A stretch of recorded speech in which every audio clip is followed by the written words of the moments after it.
and thanks for joining us on Chicago Tonight. I'm Brandis Friedman. Here's what we're looking at. Our classrooms are not homogeneous. They are vibrant communities. Chicago Public Schools leader Macquline testifies at a congressional committee hearing. Newly released grand jury transcripts reveal alleged misconduct by federal prosecutors. 3 of the so-called Broadview Six defendants join us tonight to share their reaction. And as soccer's biggest event is about to begin, we see how the World Cup is affecting one community in Mexico City. First off tonight, Chicago police are investigating what may have been a hate crime in Grant Park. They've released this image of someone they say was leaving the scene of a burning cross yesterday afternoon around 600 South Columbus. Anyone with information is asked to call the police. A driver captured this video of the incident, an approximately 6-foot cross engulfed in flames before the Chicago Fire Department was called to extinguish the blaze. While burning crosses in this country have long been associated as symbols of hate from members of the Ku Klux Klan, the motive for this burning cross remains unknown. Meanwhile, St. Sabina Church on the city's south side is offering a $10,000 reward for information. First extreme heat, then severe storms swept across the Chicago area today. Temperatures today reached 91 degrees and felt more like 101. After a round of storms late this afternoon, another round is expected after 7 tonight. Tomorrow, threats include tornadoes, damaging hail and high winds, and flash flooding. The National Weather Service says localized rain totals could top 4 inches between today and tomorrow. CTA leaders are touting a major milestone for bus ridership. The agency's acting president, Nora Learson, told the CTA board today that its bus system has reached 90% of its pre-COVID ridership levels, and that weekend ridership has actually surpassed pre-pandemic levels. She also touted improvements in safety. Chicago police say the most serious crimes on transit were down 40% year over year in May, with violent crime on transit down 20% year to date. The agency has touted the success of new patrols by Chicago and Cook County Sheriff's Police, as well as its plans to roll out violence intervention and crisis intervention specialists later this year. Up next, the head of Chicago Public Schools testifies on Capitol Hill. Matt Masterson has the details right after this. Chicago Tonight is made possible in part by the Alexandra and John Nichols family, the Polk Brothers Foundation, and the support of these donors.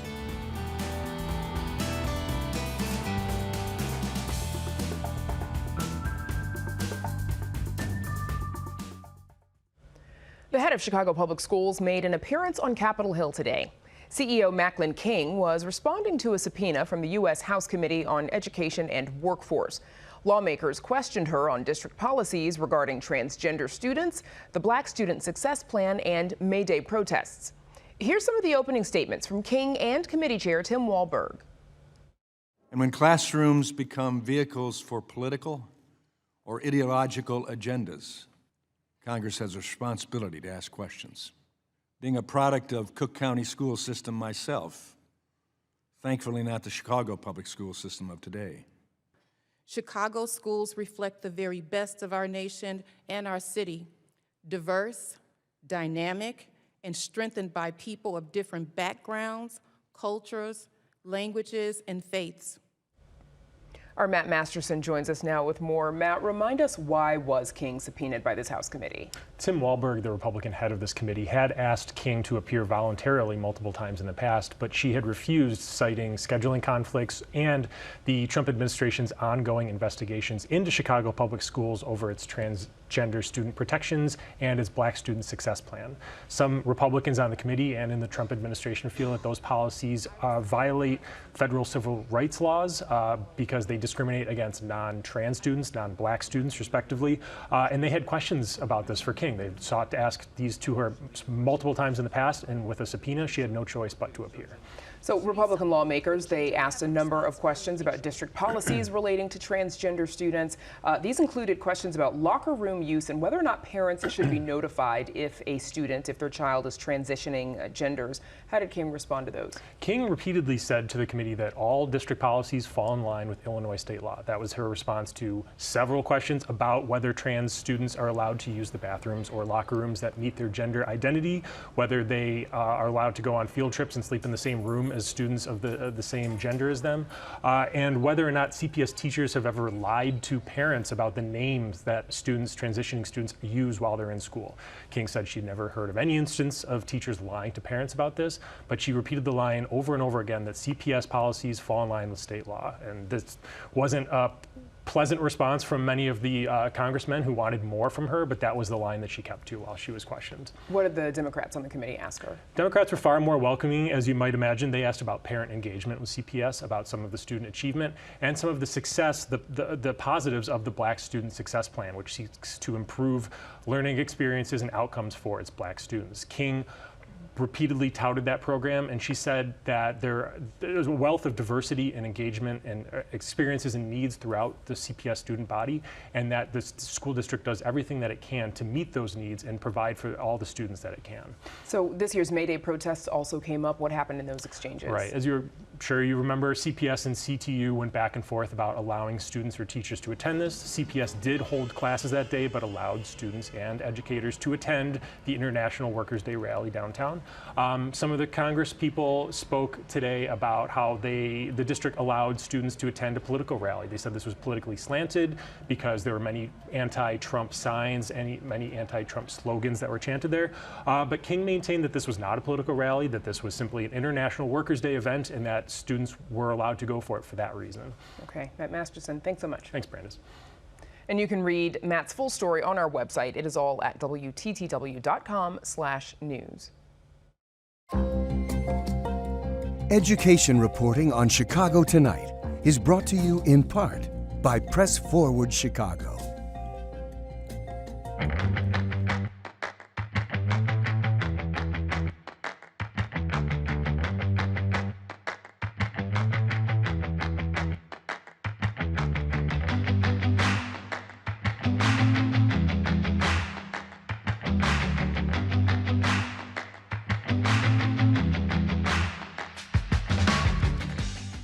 The federal government intended to put a half dozen immigrant rights protesters known as the Broadview Six on trial.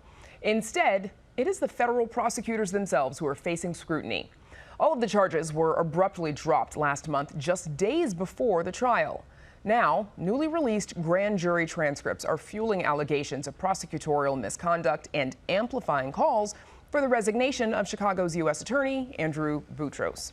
Joining us now are Brian Straw, an Oak Park Village trustee, 45th Ward Committeeman Michael Rabbitt, and Catherine Sharp, Chief of Staff for the 40th Ward. Thanks to all of you for joining us. So before we get into some of what has happened as of late and your reaction to the transcripts being released yesterday, I want to get your reaction, if I can, Brian, because there's been news this afternoon that a federal judge in a separate, also high-profile case related to Loretto Hospital is ordering an evidentiary hearing in that case because the assistant U.S. attorney leading that case is the same one that led yours. What is your reaction to that? What do we understand is going on there? Yeah, I think that there's this concept in the federal courts, the presumption of regularity when you have the U.S. Attorney's Office appearing, and what's happening right now is sort of a crisis of confidence in this U.S. Attorney's Office, because this misconduct and the cover-up of this misconduct that went on throughout our case, I think is demonstrating that there's good reason not to have confidence in this U.S. Attorney's Office. And so now judges are having to ask more questions, having to look at grand jury transcripts to make sure that proper protocols were followed. And that's a real problem for any U.S. Attorney's Office, and that's what we're seeing happening right now. And so our viewers understand, in addition to being Oak Park Village trustee, of course, you are a practicing attorney, you work as a litigator. So which is why you know things about the U.S. Attorney's Office and how it works. So let's back up and start from the beginning. Brian, take us back to what happened on September 26, 2025.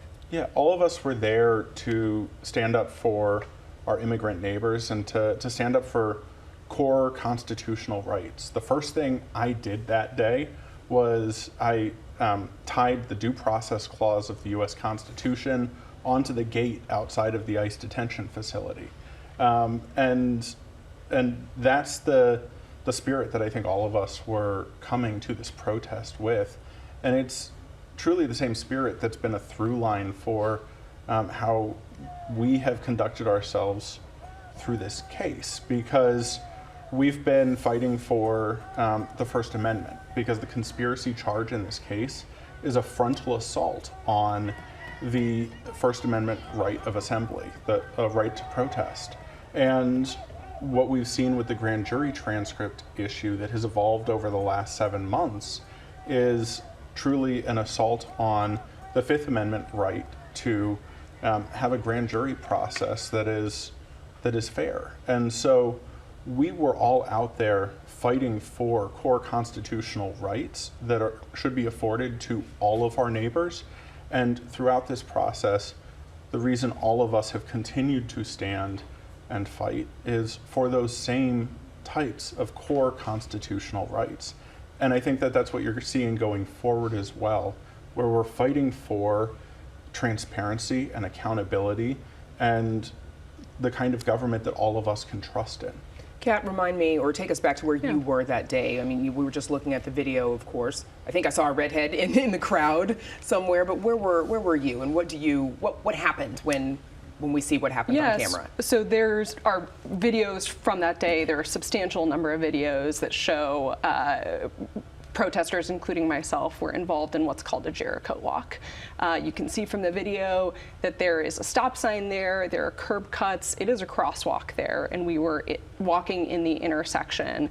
There were Broadview police on site who were parting folks, asking them to step aside to allow for vehicles to come in, and we did not see that occur, and instead are seeing, this ICE agent from the videos we can see drive into a crowd.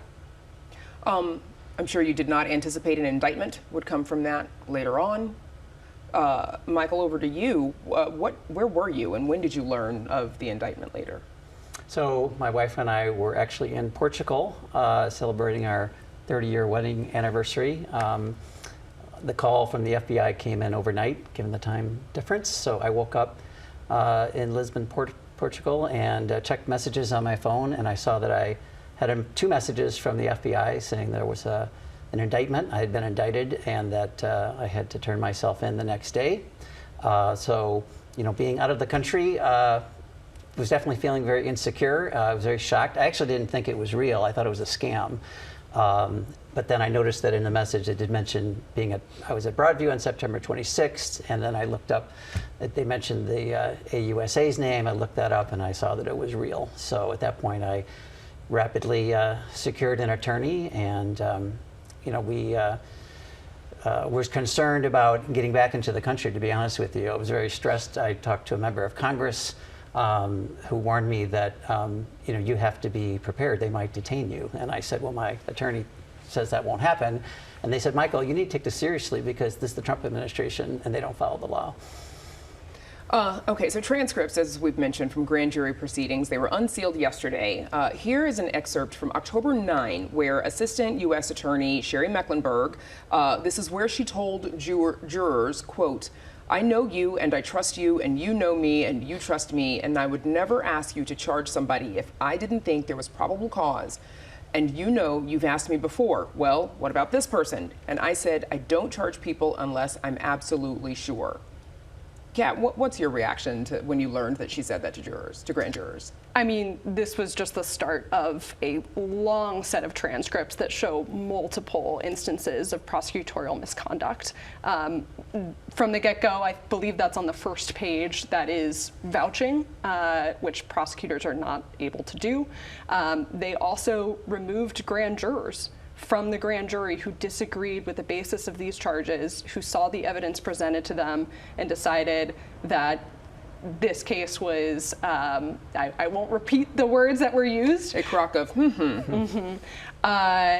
So to see that they were willing to inappropriately excuse grand jurors in order to relentlessly seek these charges against us raises a significant number of questions for me about why they were seeking these charges, to the extent that they were willing to engage in this amount of misconduct that is present throughout the 3 days that they met to discuss this case, and the misconduct that took place in the cover-up.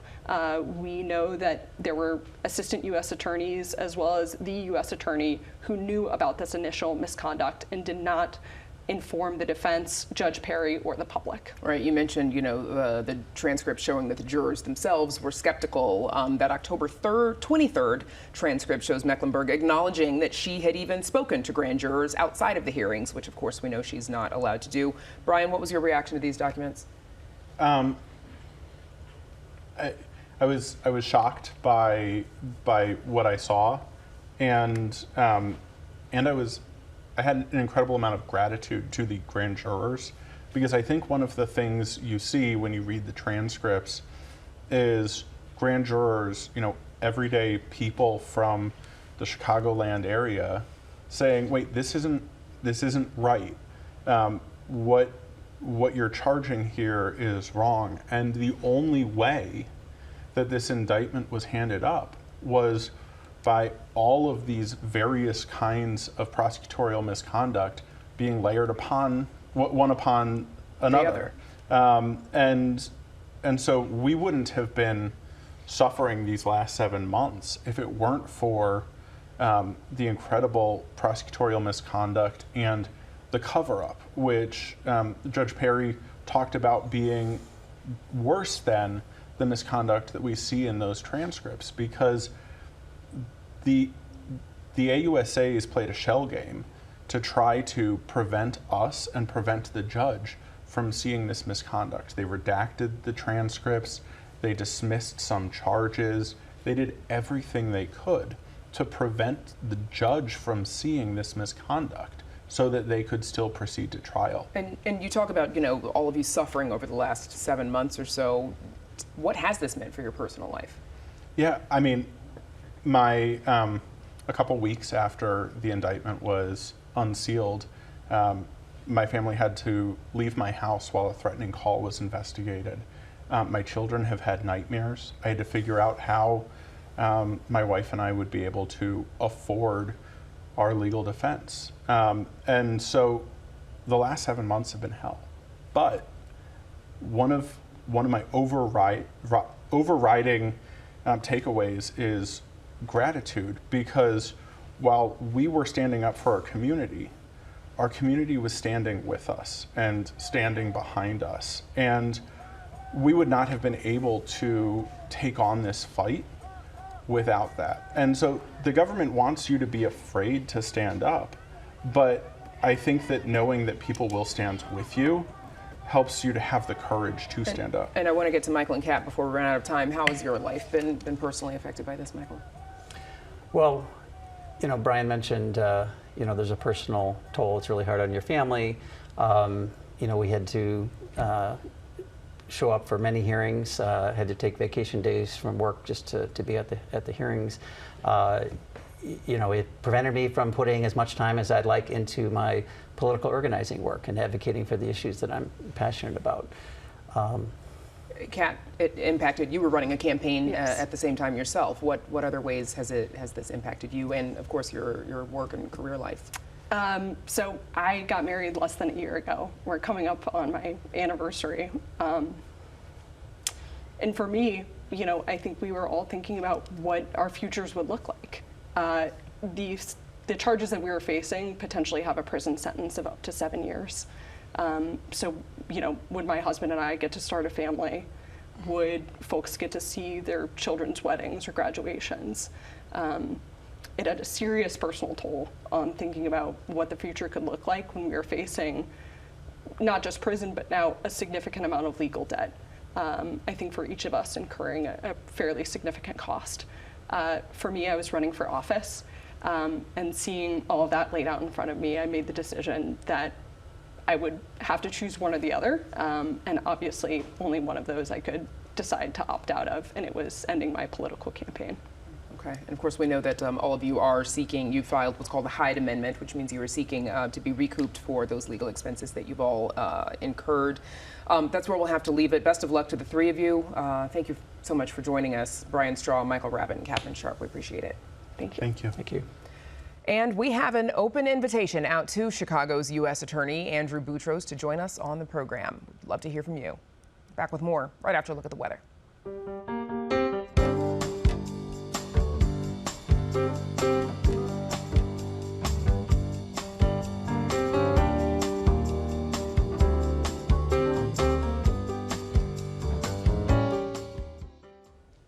Soccer's biggest event is being hosted in North America, with Team USA playing its first World Cup match in Los Angeles on Friday. Chicago will not be hosting World Cup games as it did in 1994, declining to bid on them back in 2018 for a variety of reasons. The World Cup kicks off tomorrow in Mexico City when Mexico takes on South Africa in Estadio Azteca, one of Mexico's most iconic stadiums. And while some Chicagoans may be upset there are no games here, many residents living near Estadio Azteca are not happy to be hosting the World Cup. In partnership with Northwestern University's Medill School of Journalism, here's their story. Sí ha faltado agua porque obviamente las obras han roto tubos de agua, nos ha faltado, por ejemplo, antier no hubo agua porque exactamente por las obras que se están llevando a cabo rompieron un tubo, entonces nos dejaron sin agua un día. In the neighborhood of Santa Ursula, water is not a guarantee, and resident Rosabla Flores understands this struggle all too well. She lives in the shadow of Mexico's most iconic stadium, the Estadio Azteca. Her house sits closer to the stadium gates than any other, and recently, the venue has been under 24-hour construction. Set to become the first stadium in history to host 3 World Cup openers, the city is bracing for the eyes of the soccer world to return once again. But as the stadium's profile rises, the community beneath it is being pillaged. Entonces, mucha gente está a disgusto o estuvo a disgusto porque no tuvo realmente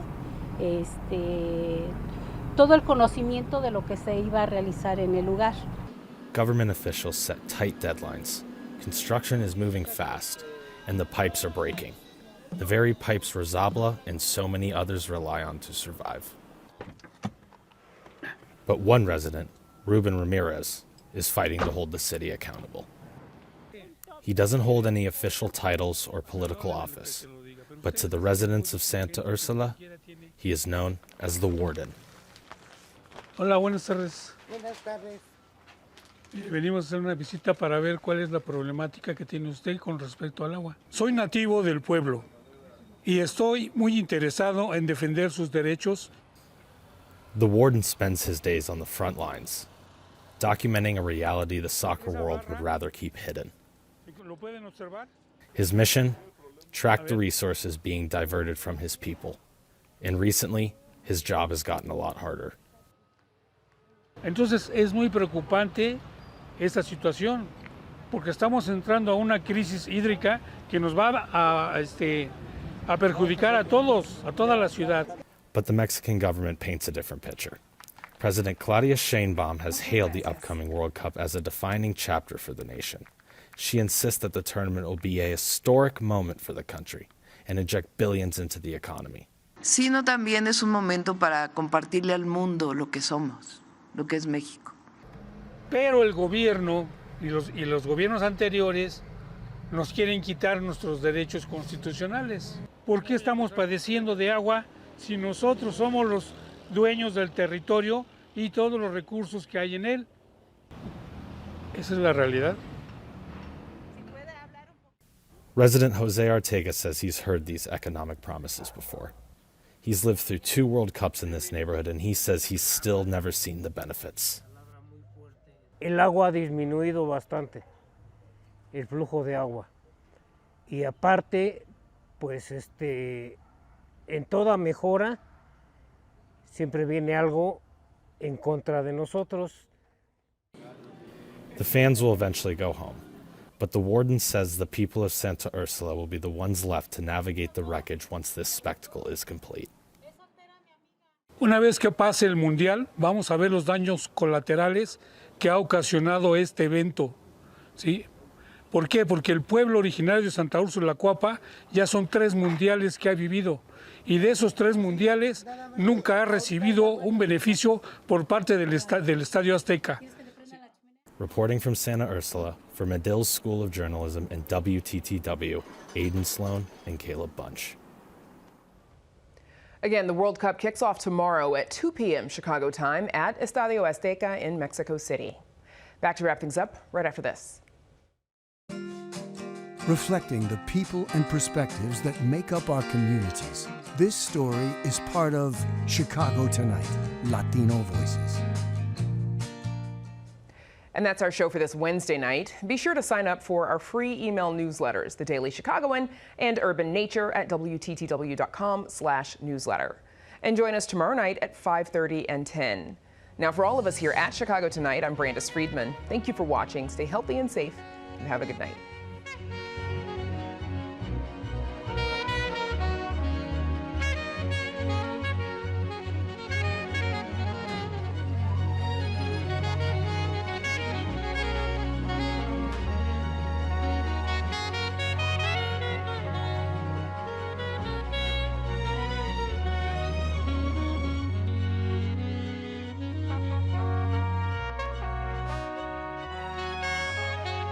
Closed captioning is made possible by Robert A. Clifford and Clifford Law Offices, a Chicago personal injury and wrongful death firm that serves the needs of clients in the Chicago area and throughout the nation.